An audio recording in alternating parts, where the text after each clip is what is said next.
പാപപരിഹാര ബലി. ലേവ്യരുടെ പുസ്തകം 4-ാം അധ്യായം 1 മുതൽ 35 വരെയുള്ള വാക്യങ്ങൾ. പാപപരിഹാര ബലി. കർത്താവ് മോശയോട് അരുളി ചെയ്തു, ഇസ്രായേൽ ജനത്തോട് പറയുക, ചെയ്യരുത് എന്ന് കർത്താവ് വിലക്കിയിട്ടുള്ളവയിൽ ഏതെങ്കിലും ഒന്നിനെതിരായി ആരെങ്കിലും അറിവില്ലായ്മ മൂലം പാപം ചെയ്യുന്നുവെന്നിരിക്കട്ടെ. ഇങ്ങനെ പാപം ചെയ്ത് ജനങ്ങളുടെ മേൽ കുറ്റം വരുത്തി വയ്ക്കുന്നത് അഭിഷിക്തനായ പുരോഹിതനാണെങ്കിൽ അവൻ ഊനമറ്റൊരു കാളക്കുട്ടിയെ കർത്താവിന് പാപപരിഹാര ബലിയായി സമർപ്പിക്കണം. അതിനെ സമാഗമ കൂടാരത്തിൻ്റെ വാതിൽക്കൽ അവിടുത്തെ സന്നിധിയിൽ കൊണ്ടുവന്ന് അതിൻ്റെ തലയിൽ കൈവച്ചതിന് ശേഷം അതിനെ കൊല്ലണം.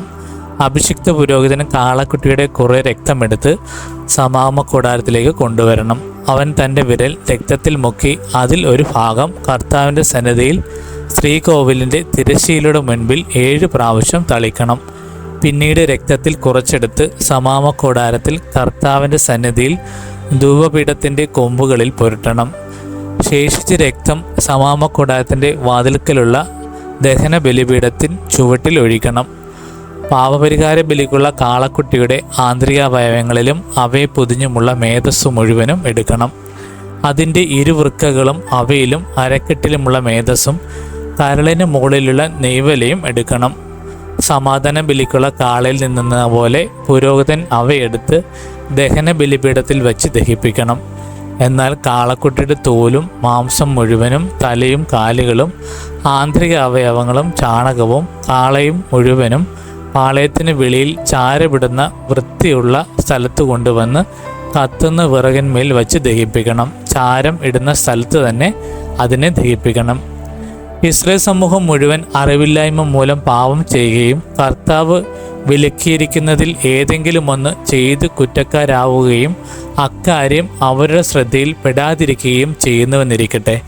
എന്നാൽ തങ്ങളുടെ പാപത്തെക്കുറിച്ച് അറിയുമ്പോൾ പാപപരിഹാര ബലിക്കായി സമൂഹം മുഴുവൻ ഒരു കാളക്കുട്ടിയെ കാഴ്ചവെക്കുകയും അതിനെ സമാഗമ കൂടാരത്തിൻ്റെ വാതിൽക്കോൽ കൊണ്ടുവരികയും വേണം. സമൂഹത്തിലെ ശ്രേഷ്ഠന്മാർ കർത്താവിൻ്റെ സന്നിധിയിൽ വെച്ച് കാളക്കുട്ടിയുടെ തലയിൽ കൈകൾ വയ്ക്കണം. അതിനെ അവിടുത്തെ മുൻപിൽ വെച്ച് കൊല്ലണം. അഭിഷിക്തനായ പുരോഹിതൻ കാളക്കുട്ടിയുടെ കുറേ രക്തം സമാഗമ കൂടാരത്തിലേക്ക് കൊണ്ടുവരണം. അവൻ രക്തത്തിൽ വിരൽ മുക്കി കർത്താവിൻ്റെ സന്നിധിയിൽ തിരുശലിക്ക് മുൻപിൽ 7 പ്രാവശ്യം തളിക്കണം. കുറേ രക്തമെടുത്ത് സമാഗമ കൂടാരത്തിൽ കർത്താവിൻ്റെ സന്നിധിയിലുള്ള ബലിപീഠത്തിൻ്റെ കൊമ്പുകളിൽ പുരട്ടണം. ബാക്കി രക്തം സമാഗമ കൂടാരത്തിൻ്റെ വാതിൽക്കലുള്ള ദഹന ബലിപീഠത്തിന് ചുവട്ടിൽ ഒഴിക്കണം. അതിൻ്റെ മേധസ്സ് മുഴുവനും എടുത്ത് ബലിപീഠത്തിൽ വെച്ച് ദഹിപ്പിക്കണം. പാപപരിഹാര ബലിക്കുള്ള കാളക്കുട്ടി എന്ന പോലെ ഈ കാളക്കുട്ടിയെയും ദഹിപ്പിക്കണം. അങ്ങനെ അവർക്ക് വേണ്ടി പുരോഹിതൻ പാപപരിഹാരം ചെയ്യണം. അപ്പോൾ അവരുടെ കുറ്റം ക്ഷമിക്കപ്പെടും. അനന്തരം കാളയെ കൂടാരത്തിന് വെളിയിൽ കൊണ്ടുപോയി ആദ്യത്തെ കാളയെ ദഹിപ്പിച്ചതുപോലെ ദഹിപ്പിക്കണം. ഇത് സമൂഹത്തിന് വേണ്ടിയുള്ള പാപപരിഹാര ബലിയാണ്. ഒരു ഭരണാധികാരി തൻ്റെ ദൈവമായ കർത്താവ് വിലക്കിട്ടിട്ടുള്ളവയിൽ ഏതെങ്കിലും ഒന്ന് അറിവില്ലായ്മ മൂലം ചെയ്ത് കുറ്റക്കാരനാകുന്നുവെന്നിരിക്കട്ടെ. അവൻ തൻ്റെ തെറ്റ് മനസ്സിലാക്കുമ്പോൾ ഊനമറ്റ ഒരു കോലാട്ടിൻ മുട്ടനെ കർത്താവിന് ബലിയർപ്പിക്കണം. അവൻ അതിൻ്റെ തലയിൽ കയ്യിൽ വയ്ക്കുകയും കർത്താവിൻ്റെ സന്നിധിയിൽ ദഹന ബലിക്കായി മൃഗങ്ങളെ കൊല്ലുന്ന സ്ഥലത്ത് വെച്ച് അതിനെ കൊല്ലുകയും വേണം. ഇത് ഒരു പാപപരിഹാര ബലിയാണ്. പുരോഹിതൻ കുറച്ച് രക്തമെടുത്ത് അതിൽ വിരൽ മുക്കി ദഹന ബലിപീഠത്തിൻ്റെ കൊമ്പുകളിൽ പുരട്ടണം.